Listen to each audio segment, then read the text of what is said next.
Hotel Echo Lima, Lima Oscar. Good afternoon from London, England. And it's a beautiful day in sunny London, England, should I say. Or is it good morning to you guys, whether you're brushing your teeth, you're having your breakfast, or you just gotten up. Should I say good evening to you guys? You could be having the hot chocolate, getting prepared for bed. You could be watching a movie or any program on TV. You could be out in the gym, jogging, pumping weights. Or allow me to say good night and rest well to those who do great things and continue to do good by yourselves. Anyway, before I get into the Premier League roundup and all the goals from 9 fixtures from this week, just help me by just help me by smashing the thumbs up like button for me, please, in abundance. Yeah, do that for me. Yeah, make sure you share this channel virally, and I mean all over the globe, especially to your friends and your relatives. If you're watching for the first time, welcome to my channel. Yeah, make sure you share this all over the world amongst your friends and your relatives, and tell your friends or your relatives to share it amongst their friends and relatives. On top of that, yeah, the comment section is for those who has a footballing opinion. If you want to ask a question of some sort, if you've got a message of some support or kindness, of course, leave it in the comment section below. As far as I'm concerned, positive feedback belongs in my comment section. And smash the subscribe button for me. Yeah, let's see some subscribers, and make sure your friends and your relatives subscribe as well. Encourage them to subscribe and encourage them to share it amongst their friends. Encourage them to subscribe themselves. Yeah, meaning I want you to get them to speak to their friends and relatives about subscribing to the channel. This is a road to 1,000 subscribers. Yeah, viewers, if you're listening, do all of that for me. Like, comment, share, and subscribe. So let's get into it. The first game of Sunday was Tottenham Hotspur v Burnley.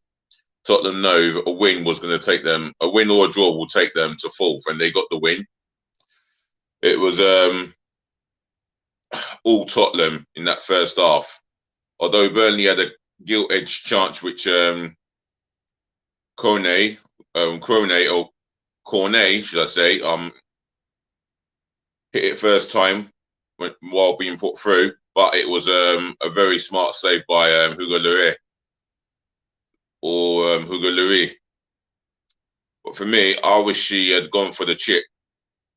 But other than that, yeah, the goal came through a set piece as Ashley Barnes had his arms out and the ball brushed his arm. It was a stonewall penalty, if I'm being honest.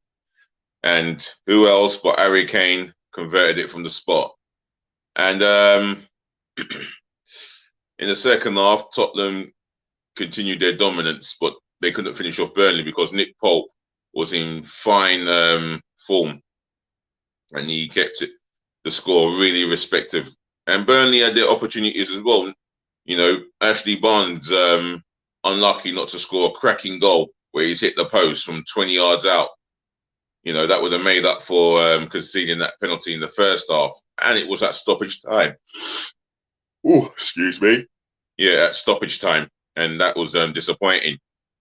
However, Spurs were worthy of the victory, and they climbed to 4th. It finished Tottenham Hotspur 1, Burnley 0. Next game, Aston Villa v Crystal Palace. I think Palace. I think from what I was looking at here on Match of the Day, Villa had the better of possession. They dominated possession. Looked like they were on the front foot, and were always more likely to score the 2. And the goals didn't come into the second half. Good build-up play, and I think Ollie Watkins got onto the score sheet. I might be wrong here. If any one of you Villa fans know who got onto the score sheet on Saturday or Sunday, sorry, leave it in the comment section below. But I believe Ollie Watkins got the first goal, and later on into that game, Palace responded, created openings, and I think 1 or 2 openings, and Jeffrey Shop got the equaliser.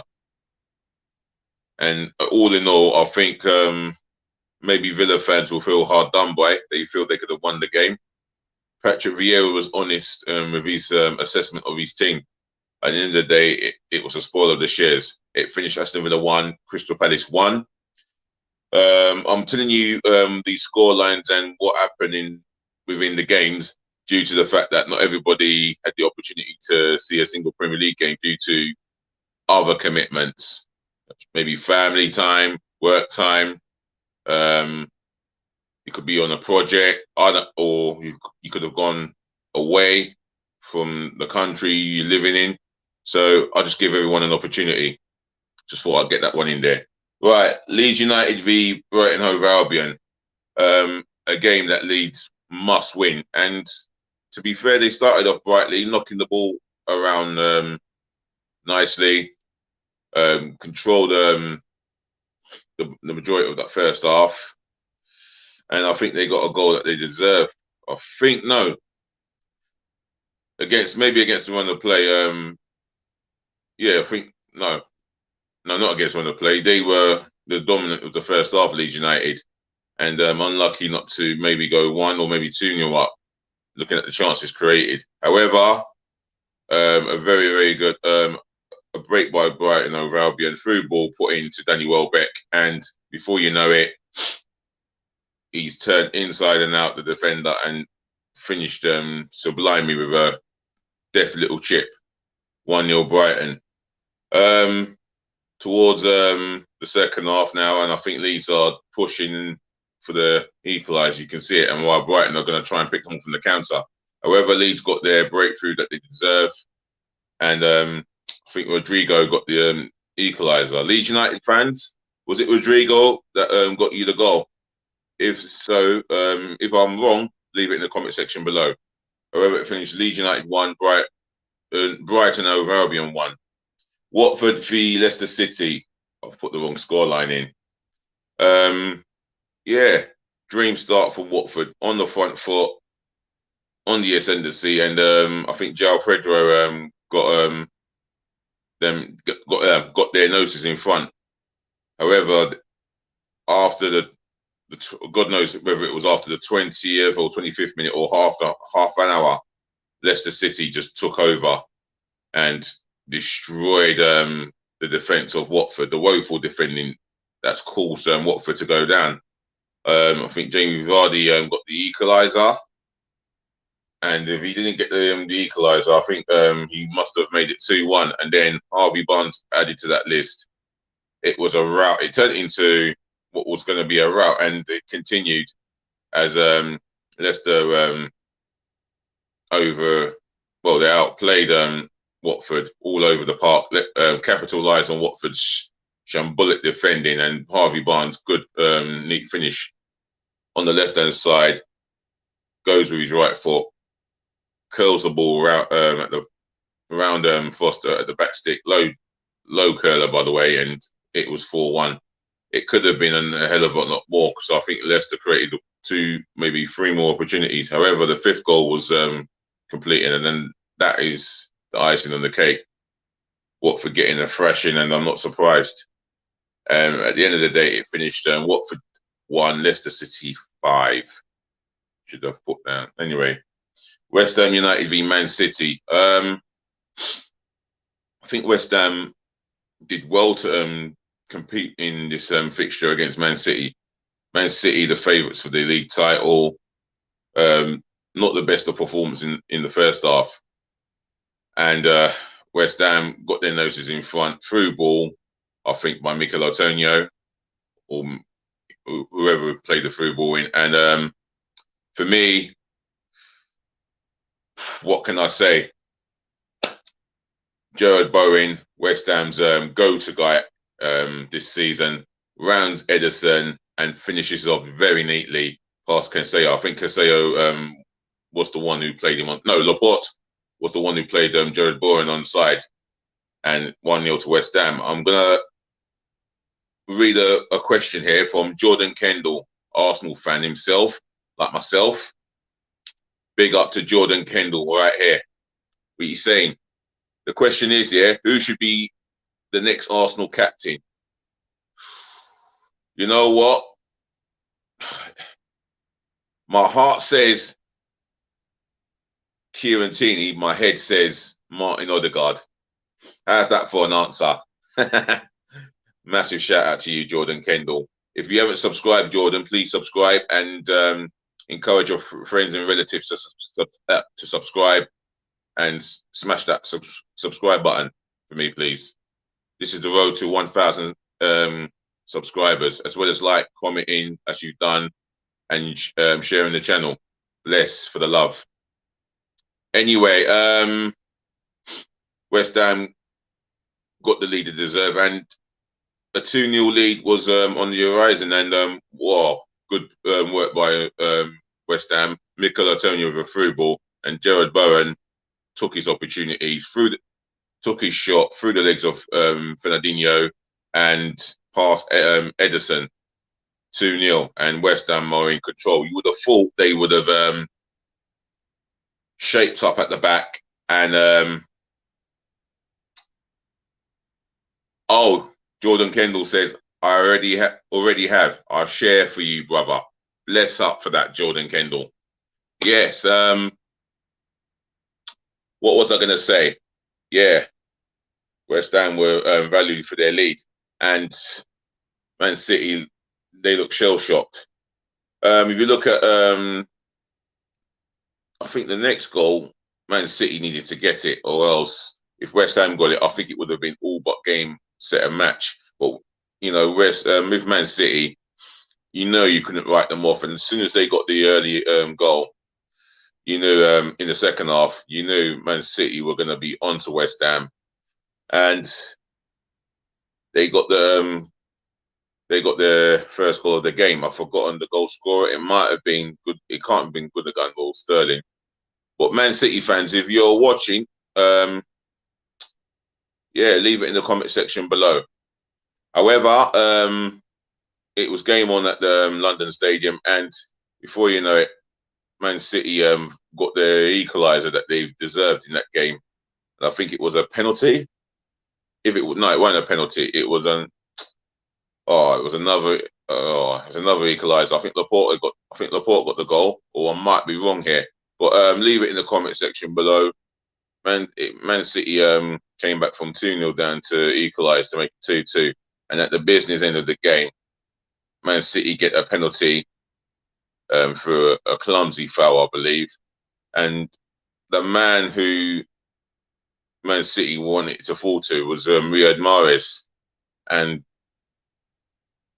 lo and behold, Fabianski gets the right way and made a splendid save and saved West Ham a point. So it finished West Ham United 2, Manchester City 2. Next game, Wolves v Norwich. Now, this game wouldn't draw enough neutrals to switch their TV on or switch on online stream. However, it was not a bad game. Chances from both teams, and I think you'll find Norwich had their noses in front, and I think Timo Pukki got himself his last away goal of the Premier League campaign before they head to the Championship, back to the Championship. Wolves created opportunities before the goals. I think Tim Krul was the busier of the two goalkeepers, and Timo Pukki maybe against one of the play putting 1-0 up, and then Wolves being Wolves, you know, they knew that they had to get something out of this game to give them any glimmer of hope of making a European place. And making a European place is maybe not ideal for them this campaign, but maybe next season, who knows? They could be the underdogs. And they got the equaliser. Well, it's hard for me to remember who got the equaliser at the time. However, they did get the equaliser, but it was always going to be the spoils of the share. It looked like that. after the equaliser. So it finished Wolverhampton Wanderers 1, Norwich 1. Everton v Brentford. Now, this is a fixture that had some talking points. Everton started off brightly, and they knew they had to start off brightly, and victory was very important. And they went on the front foot and got the first goal. Richarlison, I think, got their noses in front, and then some ill discipline in between the goals and the sending off. And well, I think the first red card, I think it was involving Brentford being 1-0 down. The long ball comes up, and Braithwaite was deemed to be the last man. And if it's deemed to be the letter of the law, then he's got to go. And red card he got. Everton down to 10 men, basically backs against the wall for them. And before you know it, Brentford get an equaliser for an own goal by Seamus Coleman. However, Everton, give them credit. They did not have to put their heads down. They could have dropped their heads and surrendered, but they knew they couldn't. They knew they had to give everything and give credit where credit is fully deserved. They take the lead. I've forgotten the goal scorer, but I'll tell you what, that crowd went into jubilation. And Everton, maybe they could have played it safe defensively and held on to what they have. However, defensively is something that's not been one of their strong points. And to Brentford's credit, they get an equaliser that they deserve. Wissa with his goal, even though he was claiming the first one, but the second goal Brentford scored, that is his goal, and it was a good finish. And then before you know it, 2 minutes later, Rico Henry arriving from left back or left full back or left wing back, as you call it these days, he gets the winning goal. And then Rondon with a utterly complete stupid tackle, reckless beyond belief. He had to go straight red. I mean, if that was done on the street, he would have been arrested for assault and released on bail. I'll be honest with you, Everton have put themselves right in it on the final day. It finished Everton 2, Brentford 3. Moving on to Monday night's game. Oh, my team. Jordan Kendall, if you're still listening, then maybe you want to block your ears, because what I'm about to say is the truth and nothing but the truth. And for me, Arsenal showed up thinking that the job will be done without putting any little effort. Well, they were sadly mistaken. Newcastle outplayed them the way they would possibly outplay Arsenal in future Premier League fixtures, especially within the next 2-3 years. If that is what we've got to face going up to St. James's Park every season for the next 2-3 years, we could be humiliated with a capital H. They humiliated us all over that park, outclassed us, outbattled us. And if not for Ramsdale, the score would have been 5 or 6-0. Fact, we were not good enough. And I was asked earlier in this stream, who would I have as my captain? Well, as I said, my heart says Tierney, my head says Martin Odegaard. I want a captain who's fit for the majority of the season. And this is where I question with doubt whether Tierney can be that guy. He's got it in ability, but it's a course of consistency for the bulk of 38 league games, including the cup games. With Odegaard, he's a young man who's respected as a leader in that dressing room. It might just be Odegaard, but if it's Kieran Tierney, I'll be happy for him either way. Either way. But for me, I never saw no leadership from Odegaard. I never saw no leadership from no one. The only player that possibly did try was Aaron Ramsdale. He was possibly the best performer, and that says a lot about our performance. Absolutely abysmal, slacking, flat, just crap. from start to finish. And you got to give Newcastle more than credit. They was so tremendous. They played the game beautifully, outplayed us.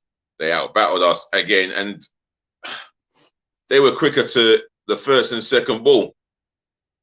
And you need to be able to do these things if you're a top team going for a particular position, whether first in the table or fourth in the table to make the Champions League qualification. But Arsenal do not have enough bottle when it matters. They lack it in abundance, and the mentality yet again is to be questioned and desired. And for me, Arsenal got what they deserve. Newcastle got what they deserve, and that was the right result. And I will say this now: there is more chance of David Blaine climbing at the top of the Statue of Liberty, United States of America, than Arsenal getting into the Champions League or Norwich taking a point against Spurs. It is what it is. However, you know, the first goal, well, for me, if you look at the second half and you look at the first goal, on Newcastle's left, right, when Tomiyasu got taken off, and before you know it, cross comes in, and Benjamin White, to his credit, he had to go in and do something, and unfortunately, he beat Ramsdale at the near post. How many times is Ramsdale going to keep getting caught at the near post? And then the second goal, we've gone through it. We've got one centre half, one right back, and that was a two-man defence basically. And Newcastle hit us on the counter. Ramsdale made a fine save, but the defenders in front of him, they look like they've given up. And before you know it, 2-0. Game done. And that's the end. So it finished Newcastle United 2, Arsenal 0.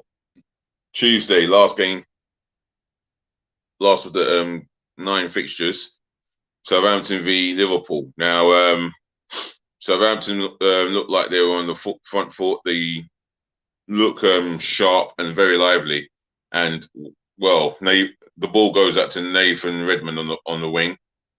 He's cutting in, getting into the final third, cutting in, and then unleashing the unstoppable shot. All right, a slight deflection of James Milner, but top bins, and what a strike. Southampton deserved their lead, but Liverpool responded extremely well, as they did.